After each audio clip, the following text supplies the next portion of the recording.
I've noticed something very interesting. I'm sure you've all done so as well. It's the controlled alternative media. If you've noticed, all this alternative media always toes a certain line.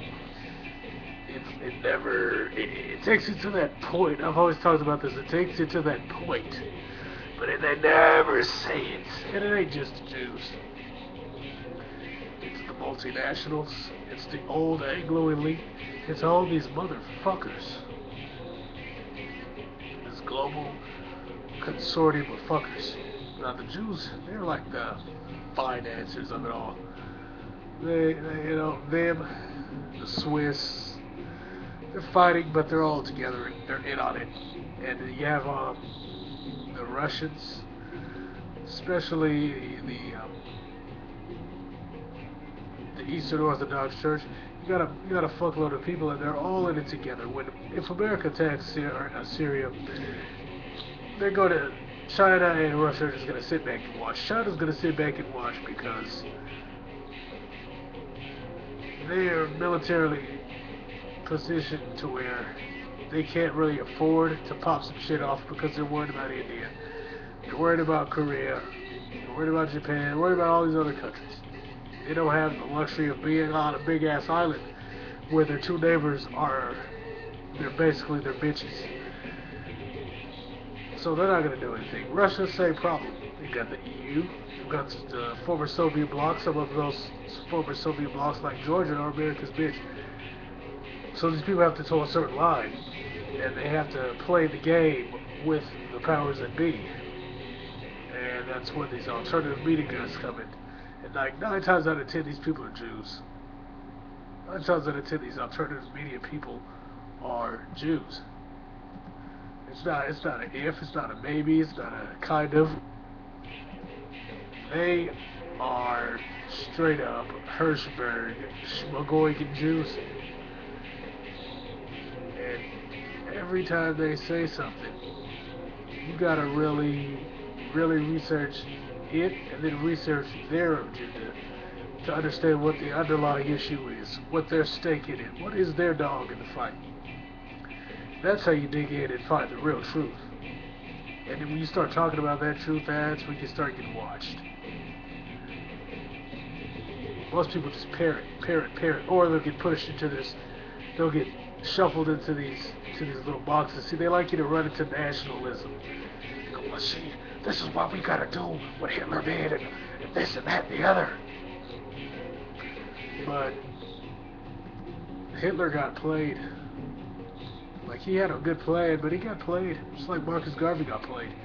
These guys got played, man, because they tried to fight the system while respecting the system. But Marcus Garvey understood that the system was not made for blacks. It was not made for whites. It was not made for Asians. It was not made for any of the dark-skinned races, and it wasn't made for poor whites. It was made for the old money oligarchy. The whole purpose of that whole "give me your poor, you're tired, you're hungry," melting pot bullshit was to bring white labor from Europe to come here, work your ass off, and build up the industrial complex, because corporations had just become people thanks to the 14th Amendment, and it was time to milk in and grow that fucking corporation. Get that child labor going, get that cheap European labor going, and that's why we are where we are now. So that fits into what's going on now. See, if you look at it, they don't really need anybody's tax money. They don't need your tax money because they don't need your labor. That's why they use foreign countries' labor against you, because they can pay those people shit, still reap the same benefits that they reap from having American labor, and rake in the same amount of money. Now, they'll hit you up for tax money, they'll hit you up for your taxes, and they'll make you work, keep you subservient, broken, and weak, but they aren't going to try to get you better jobs. They are going to try to create a social safety net. They're trying to get rid of the social safety net. They want you in control.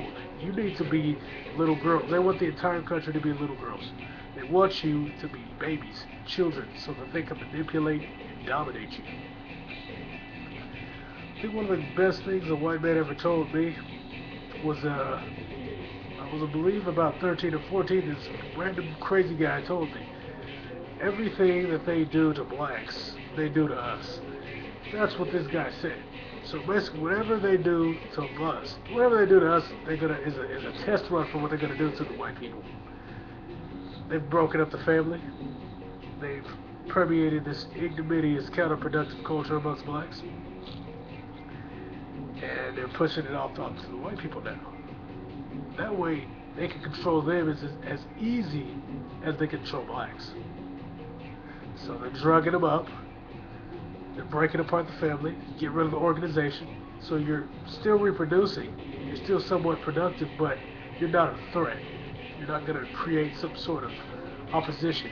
And anybody that's free-minded, they're going to get pushed into certain little boxes. They're going to go the nationalist route. They're going to go the hippie route. They're going to go into alternative media that's controlled by the powers that be, the pseudo-alternative media, hidden alternative media, just like 1984. It's a blueprint. I wouldn't be surprised if he didn't write it on purpose or didn't reveal it on purpose just to show you what they were going to do out of sheer arrogance. Because when I read it and I looked at it, I was like, holy shit, this is literally what they are doing. It's not what it could be, it's what is really going on. And yeah, that's why I've always said that they're never going to outright oppress anybody. They don't have to. Because daddy knows how to control his little girl. Gives her some ice cream, and she shuts the fuck up. Take her to the movies. Take her down to the petting zoo and let her ride the pony. In this case, get you a nice little car, go to the club, bang some chick, drink some alcohol, smoke your weed. Anything to distract you from things that are going on that affect your life. Anything to keep you from paying attention to the fact that they don't need your labor anymore, and they aren't going to give you anything to replace that, and they don't owe you anything even though you are paying into the system. They're on top of that going to make you feel guilty that you want your cut for paying into a system that you help build and support. So they're going to use your own fucking system against you.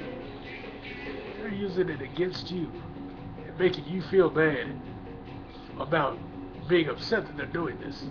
That's utter genius, to be honest. To where people want to be in. They throw this stuff in their face. They tease you with the upper class, go, oh, they're shopping and dancing, and don't you wish you could do that too? And if you figure out a way to do that, they might let you dance up in there with them, but you piss off the wrong guy, you're going to go right back to the bottom with the other trash. This whole entire system is created by the oligarchy. This is what they did. They didn't want to pay, I believe, who was it? Was it Henry VIII? I don't remember who it was. Whoever the king was during the American Revolution. They didn't want to pay that guy no more. Long story short. They didn't want to pay him anymore. They got poor white people to go, fuck this guy. We're going to fight. And they fought for him. And then basically they freed him. And the country became the land of the free for the old money white people from England. They used to tax the shit out of the people on the hillside. That's basically what it is. That's basically what it is. America was founded by those guys.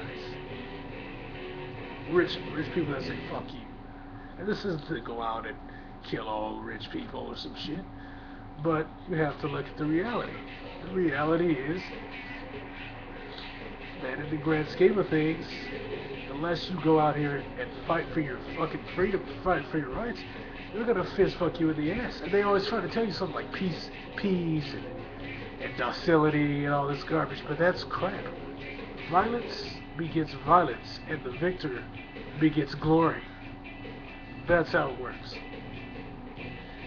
That's how it really works. But they want to teach you all this other crap. That's one of the reasons they broke up the Black Panthers, and they stopped individual black movements. You had Black Panthers that were politically minded. You had Black Panthers that were socially minded.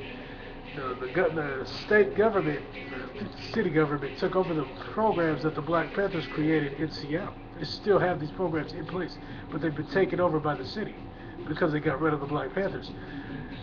What the mainstream did not want was for Negroes to have their own independent social structure that could benefit them. They wanted to integrate blacks into the mainstream social structure to control them, to keep them in check.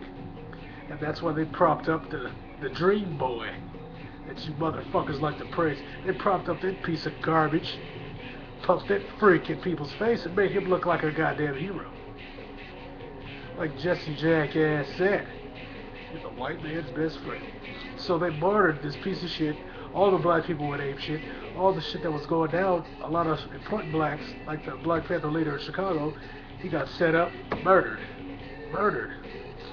And so they take these guys and they wipe them off the map. They get rid of anybody progressive that's benefiting individual groups and not the macro of the old money oligarchs. They get rid of those guys, take them right off the map. That's probably why the Jews, who, while they are not the mainstream guys, they aren't the number one leader behind it. They're one of the benefactors, and they help that system. But at the same time, they know, the Jews know that at any time, the old Anglo-elite could turn on their ass. That's why they're armed to the teeth. That's why they're spying on America. That's why they keep ears to the ground at all times. They don't trust no side, because they know at any time they can get turned on. And that's why they keep the little ding-dogs, the little shucks, in line. They're always watching blacks. They're always watching you. Keep your enemies close. It's like in the olden days. Blacks were seen as a threat because blacks had large trade empires. They kept them niggas close. If you research, the Jews couldn't go into the Mandate empires. They weren't allowed in there. They got chased the fuck out. The Arabs had to go in there for them. They couldn't go in. It wasn't because they weren't Muslims. It was because they knew what they were about. No, that was direct competition. So, it is what it is. It's about self-interest.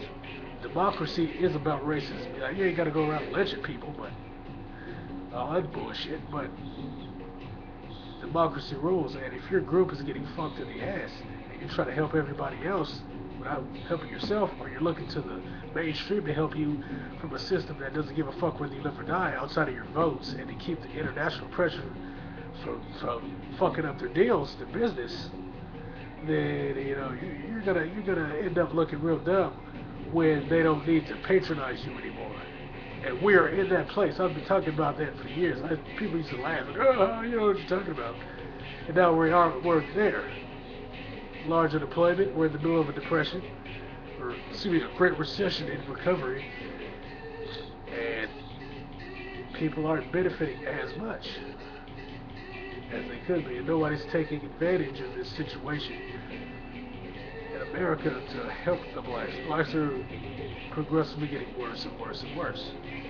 At a time when they could be taking advantage of this and elevating to another level, and actually creating a social system within the country that can benefit them. But, whatever. Because people like to be pawns that are ruled by the majority. Guess it makes them feel better. Bitch.